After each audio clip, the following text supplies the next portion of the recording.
好，同学，让我们继续开始上6之2之3光的折射。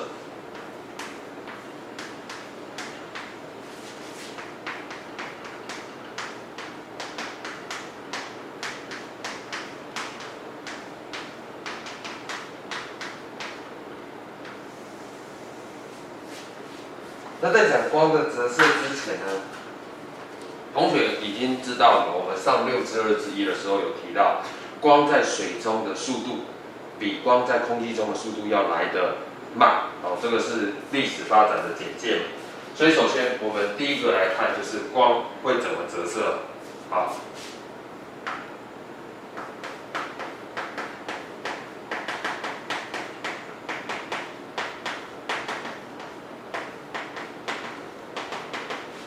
在水中跟在空气中传播，那光的速率我们都知道了，所以接着我们要来看的就是它会怎么样的折射。所以首先上面我们给它空气，下面我们给它水嘛，对不对？那你今天有一道入射光，从这个空气中入射到水面，那当你打到水面的时候，我们说过还是得怎样找个发线。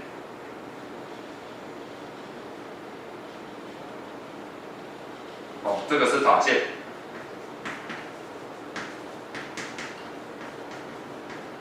对不对？那入射光跟发线的夹角，我们称为什么？称为入射角。那我们这个给它西塔 1。而入射光，它如果要沿原方向的话，它行进的方向应该是老师画的这一条什么？这一条虚线才对。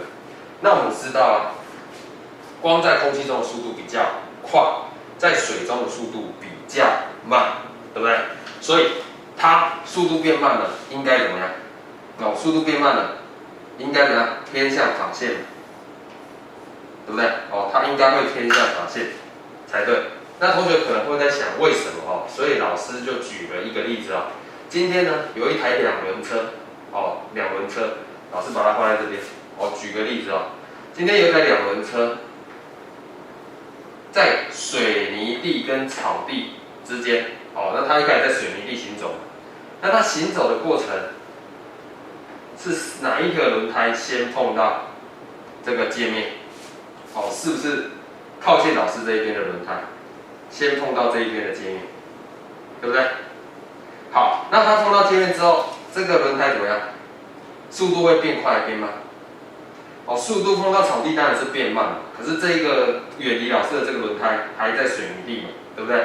所以它怎么样？水泥地移动的速度比较快，那这边移动的速度比较快，而这边移动的速度比较慢，所以会怎么样？会转弯，而且是往这个方向转。因此，我们由这个例子啊，可以去比拟什么？比拟光从空气打到水中，速度变慢。那速度变慢会偏向发线，可以接受吗？所以我们说偏向发线，折射光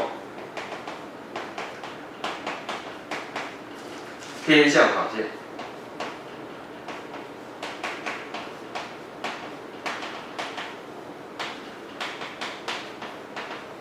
那什么样的情况会偏向发线呢？这边就要跟同学介绍了。空气跟水，我们有分比较疏的介质跟密的介质。空气跟水比起来，同学学过物质3态，所以空气一定是比较疏的介质，所以我们称它是疏介质。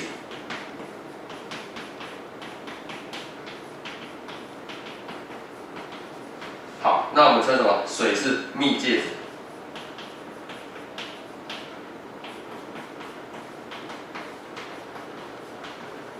因此我们可以知道，光从什么疏介质打到密介质的时候，折射光会偏向发线，所以我们把它写一下，光由折射光偏向发线，是因为什么？光由疏介质打到密介质，疏至密介质，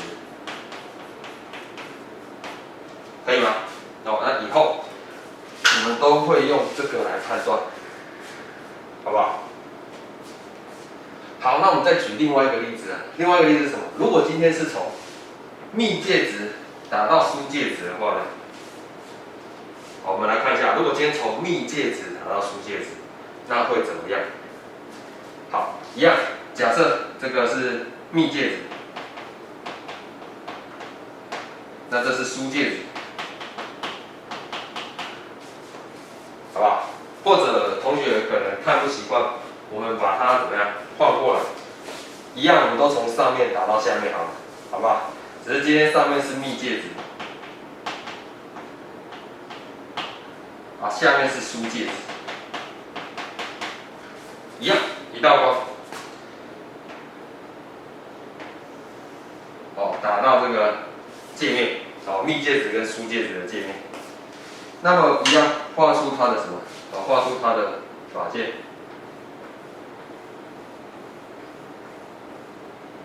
可以吗？好，那我们说过了，光呢，你在密介质的速度，哦，就是什么？比如说在水中的速度会比较慢，在空气中的速度比较快。因此，现在的情况是光从密介质打到疏介质，速率由什么？哦，由慢变成快，对不对？好，再说一次，由慢变成快。那你今天变快了，你会怎么样？你的折射光会偏离法线，所以你原本光行进的路径是这个方向，对不对？那你现在折射光会偏离法线，这样可以吗？好，那还是以刚刚那个例子来讲啊，如果你今天从草地到水泥地，对不对？草地到水泥地，你的轮胎先碰到了水泥地，那这个速度当然变快了。那这边的轮胎怎么样？还一样慢。那右边的轮胎变快了，所以它会怎么样？会这样子转。这样可以接受吗？好，所以我们又得到了一个式子哦，它写什么？它写说，如果光从什么密介质到疏介质，哦，由密介质到疏介质，折射光怎样？折射光偏离法线。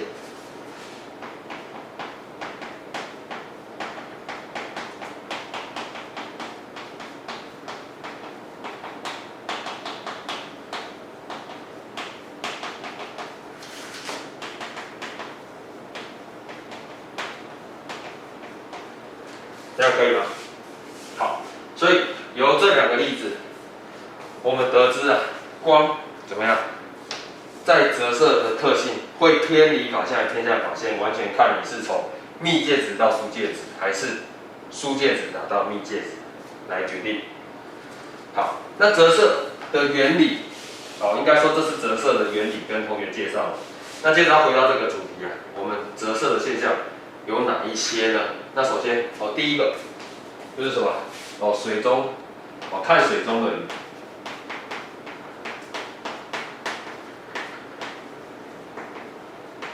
相信这个同学应该不陌生才对，对不对？哦，第一个是看水中的鱼。假设今天有一个鱼在这边，对不对？那同学，你看它，假设有光线打出来。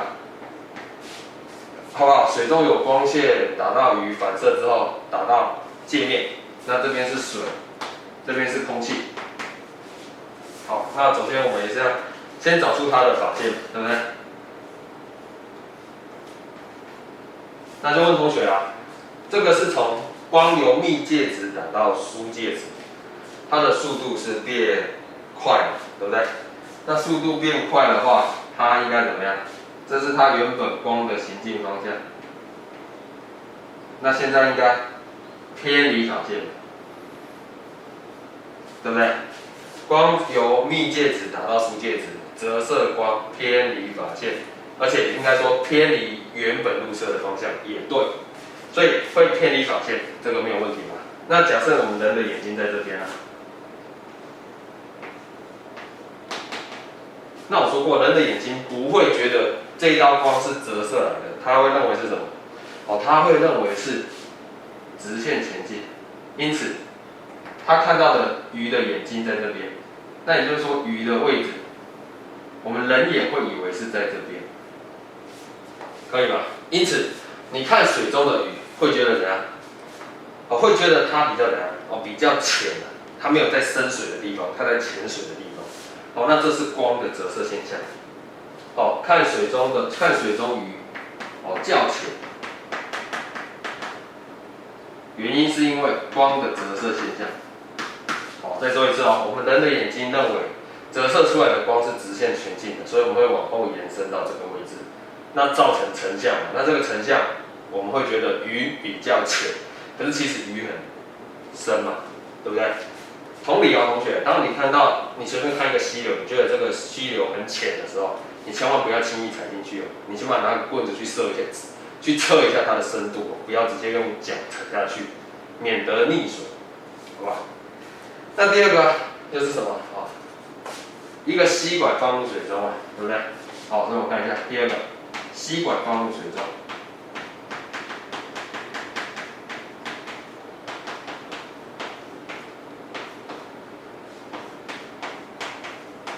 哦，吸管放入水中会怎么样呢？那我们来看一下。同学，这是一杯水嘛？老师把它画大一点，这是一杯水。那你今天放一个吸管进去，哦，你今天放一个吸管进去，那你在外面看到的像应该是怎么样子？哦，应该说你人眼在这边看的话，你会觉得它是怎么偏着，或者从侧面看也没关系。好，同学，它会这样偏着啊，哦，它会，这是原本的位置嘛，那它会偏这样子。那同学会觉得很奇怪，老师，你不是说光从什么？光从输介质打到密介质嘛，这是水嘛，对不对？这是空气嘛。光由输介质打到密介质，应该怎么样？应该要偏向法线呢，对不对？应该要偏向这一条法线呢。为什么会偏离？老师，你是不是教错了？好，那这边跟同学说明一下啊。首先，吸管不是光线，所以依照刚刚这个原理来看的话，我们在空气中看水中的物体都会觉得它比较浅，因此我们在看水中的吸管的时候，我们也会觉得怎样？哦，它比较浅，对不对？可是它比较浅，它上面这个物体还在空气中，所以我们觉得它原位嘛。可是它在水中的这个吸管，我们会觉得怎样？它变比较浅，没有在深处的地方，所以它会折上来。好，这个是同学比较容易出错的地方。好，第三个老师用讲的好不好？常常大家每天都怎样？哦，小的时候都唱了一首儿歌，叫做“一闪一闪亮晶晶”嘛。那为什么星星会闪呢？哦，并不是因为说哦这个星星会闪，是因为它快要没有能量了，对不对？哦，这个星星的能量快用光了，好像太阳快燃烧了的情况一样啊。哦，其实这个都是错误的说法啊，或者虽然有创意啊，但是错误的说法。原因是因为我们大气层一直在流动，那在流动的过程中，我们就会产生什么？哦，密介质跟疏介质的区分，对不对？好，那有密介质跟疏介质的区分，表示光呢在这些介质传播的时候，就会造成偏折。那大气层一直在流动，对不对？哦，大气层一直在流动，所以它有的时候怎样？星星发出来的光经由大气层偏折后打到我们眼睛，那我们看到就是看到光嘛，对不对？所以看到星星。可是大气层继续流动，假设从密介质变疏介质好，那这时候光的偏折方向改变了，一改变怎么样？光的折射后的方向打不到我们的眼睛，那我们就没有看到光，所以它就变成暗。所以有的时候打到，有的时候没有打到，那我们就会觉得星星会闪烁，但是其实怎么样？是光的折射造成的。好，举这3个例子跟同学说明一下。好，那讲完之后，我们就要来看一下应用，它的应用有哪一些呢？那相信同学不陌生啊，或者是同学有近视的人哦，更不陌生，对不对？同学近视都戴什么？哦，戴眼镜。那眼镜是由什么组成的？那相信同学不陌生，都会说凹、透、镜，对不对？好，那我们就来看一下第一个，我们来看一下应用。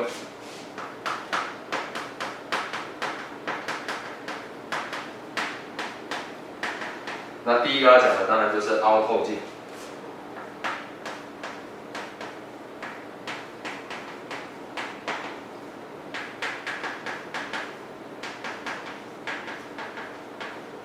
好，在这边呢，先跟同学介绍一下，那为什么我们会说是折射的应用？当然，凹透镜的成像原理就是折射，可以吗？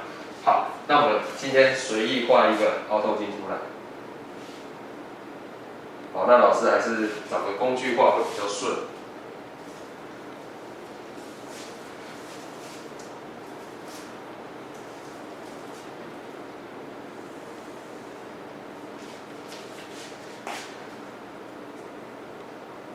这边稍等老师一下，找个工具画出来的图会比较顺一点。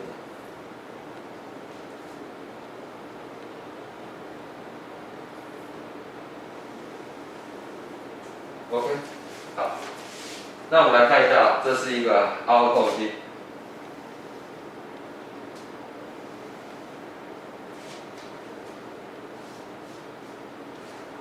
那我们看一下光打过去会产生什么样的效果？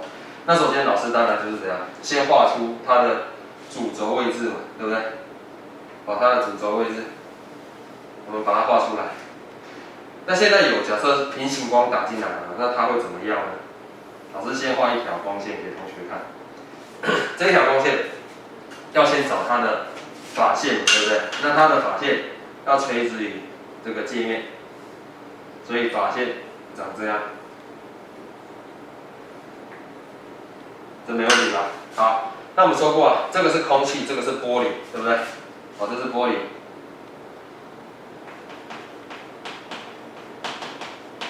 对吧？透镜从玻璃做的，或者同学是塑胶镜片，好不好？当然我们这边讲玻璃，而这边是什么？这边是空气。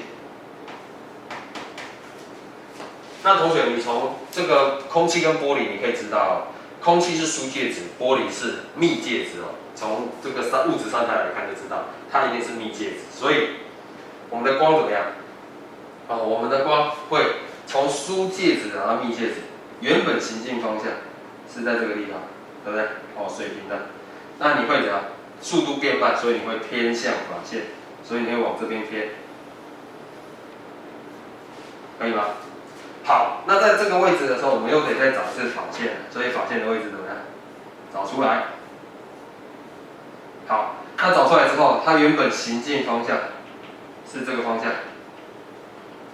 那你现在是从密介质跑到什么？疏介质，速度变快。密介质跑到疏介质，所以它会怎么样？会偏离发线。那偏离发线也就是往原本的方向再往上偏，所以你会看到是这个样子的情况。好。那一样啊，同学，你今天如果再画一道光在下面，好不好？我们等距离画在下面，一道光从这边射出，依照这个理论它也会怎样？往外面偏，先往外面偏，然后再怎样？再往下偏。所以同学，你可以知道，如果今天一个凹透镜，我们用平行光打进去。它是会汇聚这个光线，还是会发散光线？那同学没有错，当然是发散，对不对？那发散光线怎么样？这是凹透镜的特性。那接着我们要讨论的是，如果今天我们把它的什么？我们把它的这个线的这个延长，我们把它延长到这个地方，好吧？我们把它延长到这个地方。那我们会发现一件事情就是什么？就是这个所有发散的光，你把它的光线往后延伸，它会集中在一点。好，那这一个点我们称为什么？同学记住哦，这一次不是焦点，为什么？因为你不是实际光线汇聚到这一点，所以我们称这个点叫做虚焦点，可以吗？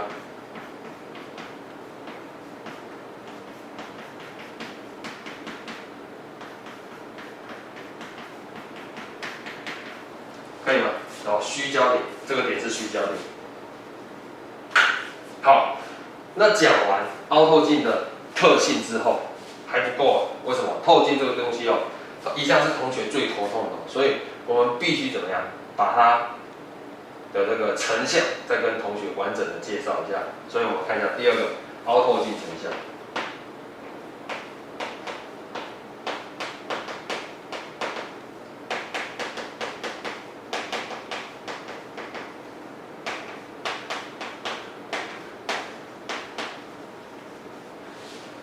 对吧？凹透镜成像。那现在老师呢，每次都要画这个比较胖的这个凹透镜哦，让同学看，实在有点痛苦哦。所以我们知道它的原理是靠折射之后，我们把它简化一下，好不好？好，今天老师就画什么？老师就画个检视图哦。那什么叫检视图呢？就是长这样子。好，以后老师画这个样的图形，好，就是凹透镜的意思，可以吗？好，我们画这个图形。那接着要去讨论什么？要讨论它的成像。所以假设今天有一个物体在这边，那我们就可以去讨论它的成像，对不对？好，那老师就把这边先擦掉。好，因为是录影嘛，对不对？所以同学又可以在 YouTube 直接回转了，所以超不够快的同学你就直接把它怎么样？哦，把它倒带一下。那在讲凹透镜的成像，我们必须先跟同学怎么样？哦，跟同学讲一下它的这个成像的规律，我们有归纳出来一些特性了，对不对？所以成像规则，老师把它写下来。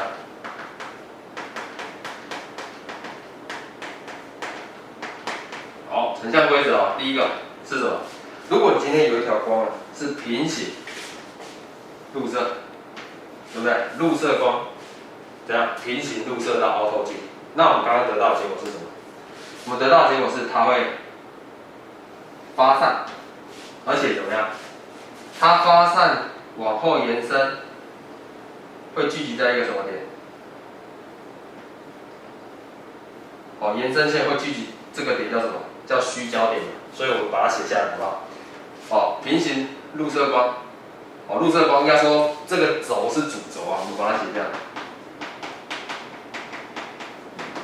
好，所以我们入射光平行主轴的话，好，把它写下来。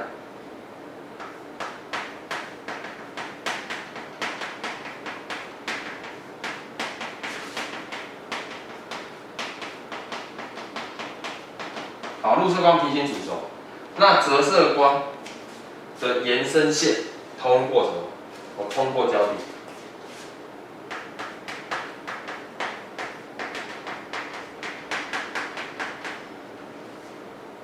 折射光延伸线怎么样？哦，通过焦点。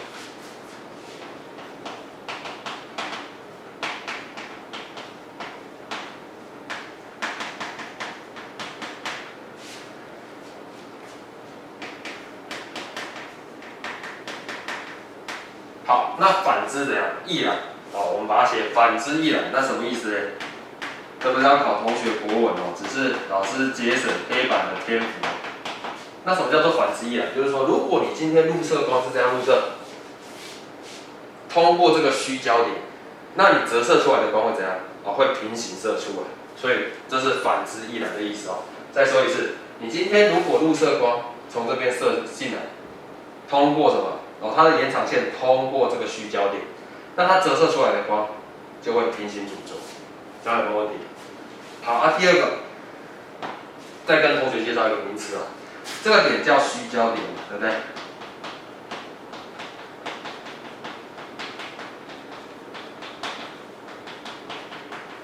那这个点叫做什么？哦，叫做近心。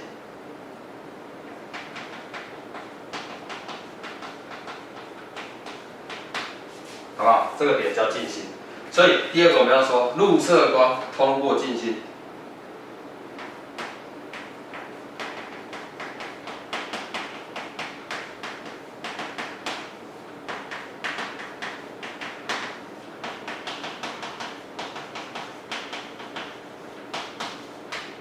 然后怎么样？折射光平行什么？平行入射光方向，好不好？好，折射光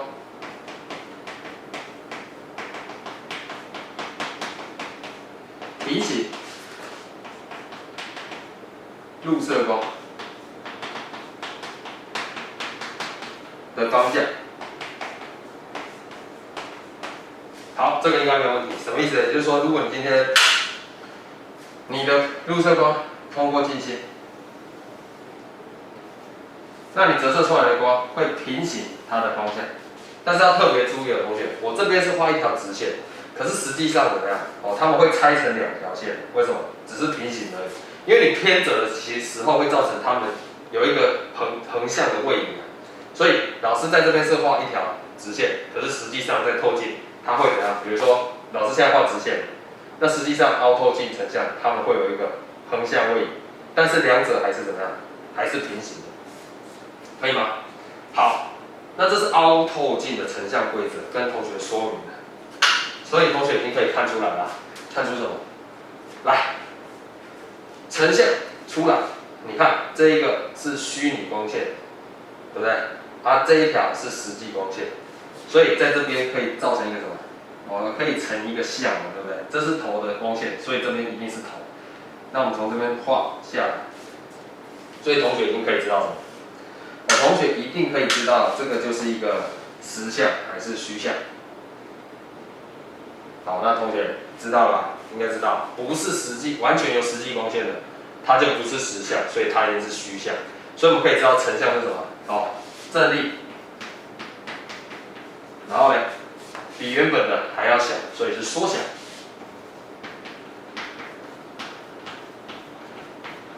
那它不是完全的实际光线汇聚而成，所以它是一个虚像。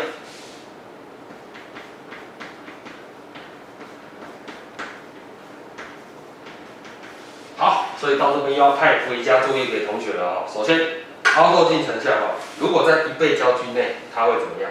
哦，这个像变大还变小？你以成像规则去做。第二个，在1倍焦距外成像，你已经知道了，对不对？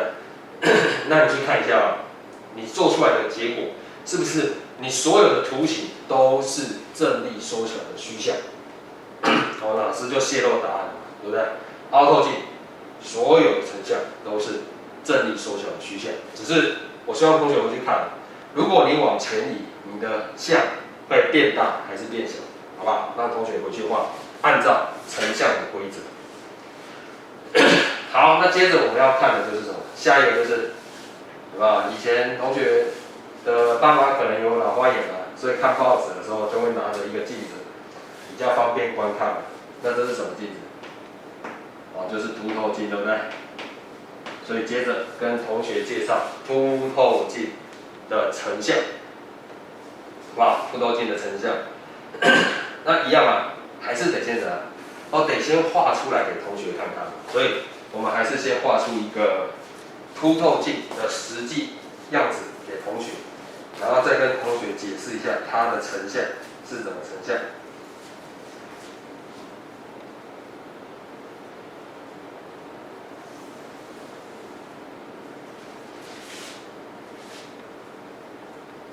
好，那这个同学要等老师一下哦。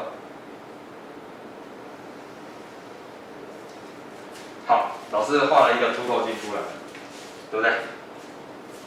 那一样把它的主轴画出来。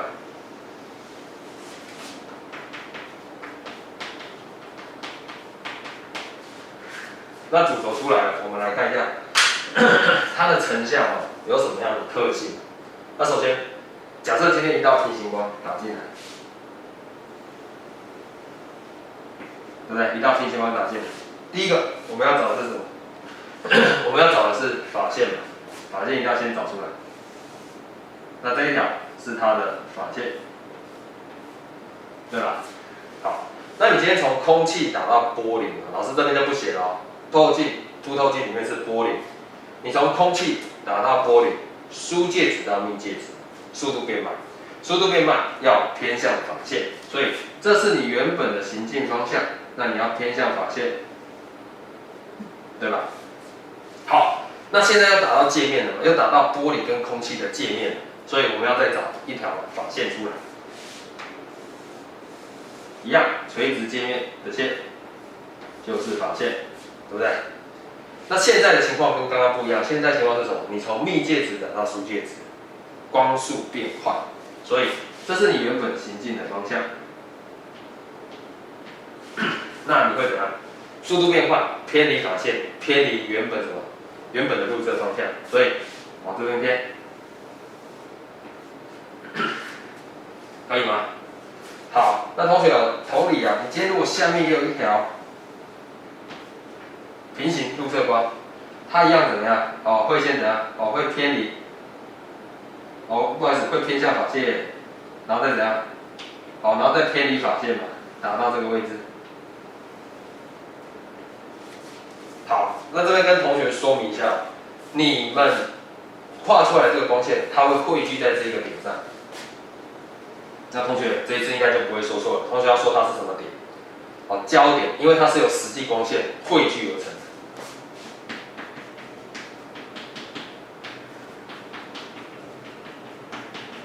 好，所以啊，同学问同学啊，凸透镜怎么样？凸透镜它的特性是什么？会汇聚光线，对不对？把光线汇聚在一个点上，好，所以它有汇聚的这个功能。好，那讨论完它的成像，不好意思，讨论完它的这个折射的特性以及凸透镜的特性之后，我们就要来讲一下凸透镜的成像，对不对？好，所以接着我们来看一下凸透镜的成像。那一样啊，同学先找一下规律吧。平行入射光，最后它会怎么样？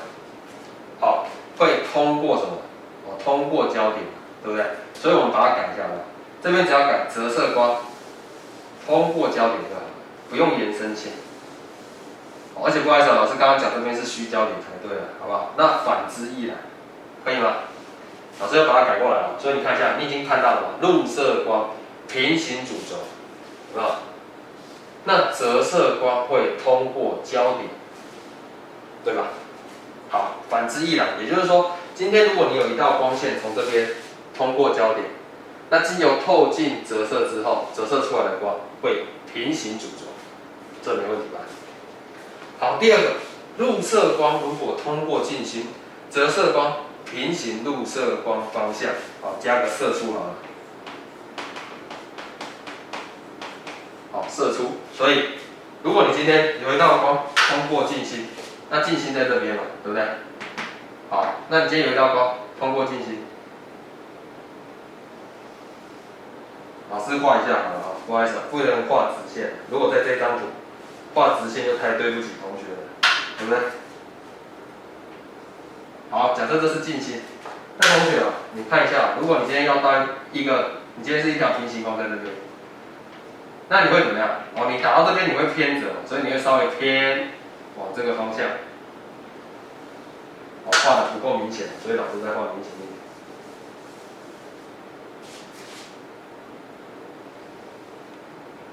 这样子好吧？那同学偏折明显吧？有没有？它会偏折，对不对？可是当你偏折之后怎么样？你从原本是疏打到密，速度变慢，所以偏折。那你现在变成什么？哦，密到疏，你速度变快，所以你又产生什么？哦，你又产生一道光，折射出来一道光。那这个折射出来的光是偏离法线，所以你会发现这两条怎么样？基本上它们是平行的，只是它们有一个横向的位移，可以吗？哦，它们之间横向位移，比如说两个不是一直线，可是这两条线是平行的，可以吗？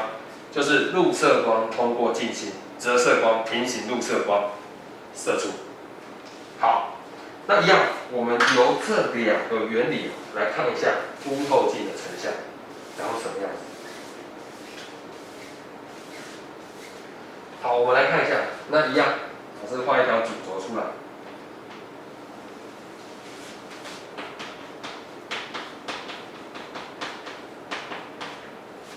那一样，老师要简化图形，所以就把怎样，把凸透镜画成什么？好，画成这样，好吧？这样子是凸透镜的简图。那刚刚往上扬是凹透镜的简图，好不好？假设今天焦点在这边，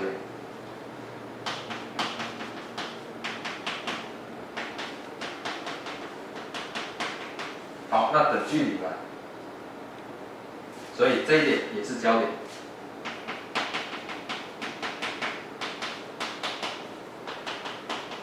那我们就来做图啊。所以假设有一个物体，它在这个1倍焦距外，2倍焦距内，好不好？有一个在这边，那它所成的像会怎样呢？第一个，我们还是用成像规则来。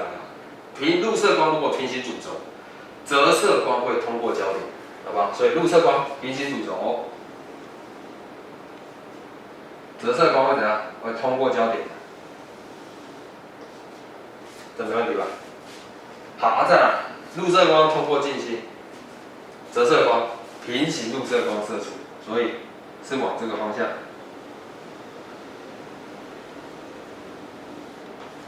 射出，对不对？好，所以你可以得到你的成像在这个地方。那同学，我们是从头打出来的，所以这个地方应该是头嘛，对不对？所以成立的像应该是一个倒立的像。好，所以举一个例子给同学看，剩下的要给同学做，所以我先写哦。当物体怎样？哦，这个是焦距啊，这一段距离我们给它 f， 那这一段距离我们给它 f， 好，所以物体在1倍焦距跟2倍焦距之内，好，在1倍焦距到2倍焦距的这个距离，它所成的像是什么？我们把它写下来。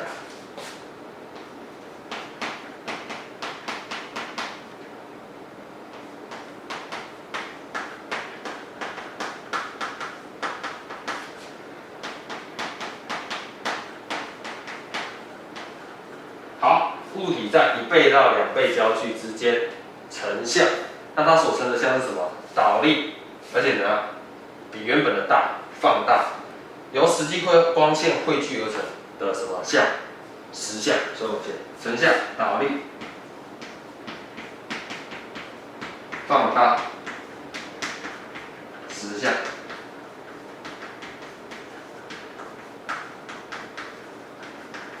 那剩下的功课，请同学回去画什么功课？1倍焦距内的成像性质，焦点上的成像性质，2倍焦点上的成像性质，2倍焦距外的成像性质是什么？好，同学，物理要学好，必须要靠你自己努力哦。不相信哦，你看老师画到已经都记起来了哦。1倍焦距内正力放大虚像，1倍焦距上无穷远处，或者是2条平行光无法成像。1倍到2倍焦距内倒立放大实像，2倍焦距上等大倒立实像，2倍焦距外缩小倒立实像。好，所以同学一定要按照老师这个方法画，你才可以永久把它记清楚哦，好不好？所以请同学回去画。那我们6之2之3光的折射上到这里。